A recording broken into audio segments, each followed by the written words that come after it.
ഇന്നലകളിൽ മിന്നിയതെല്ലാം നൂറഴകോടെ വീണ്ടും വിരിയാം വൻ വിജയങ്ങൾ നിൻ വഴി നീളെ വന്നെതിരേൽക്കും കാലം വരവായി.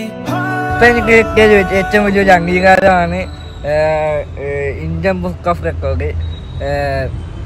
ഇന്ത്യയിൽ തന്നെ ആദ്യമായി ഒരുപാട് ദൂരം വെള്ളത്തിൽ നീന്തിയ ഭിന്നശേഷി കുട്ടി എന്ന നിലയ്ക്ക് എനിക്ക് കിട്ടി. അതിന് നോമിനേറ്റ് ചെയ്തത് ഷാഹുൽ സാറാണ്.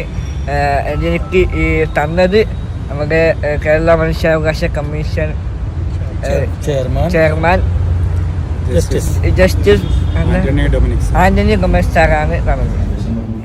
ഞാൻ നീന്തിയത് ഞാനും എൻ്റെ സാറും ഉദ്ദേശിച്ചത് നീന്തൽ അറിയാത്തതിന്റെ പേരിൽ ആരും മുങ്ങി വലിക്കരുത്, അതുകൊണ്ട് എല്ലാവരും നിർബന്ധമായിട്ടും നീന്തൽ പഠിപ്പിക്കണം എന്നാണ് സന്ദേശം ലോകത്തെ അറിയിക്കുക എന്നതിന് വേണ്ടി എന്നാണ് സന്ദേശം വെച്ചാണ്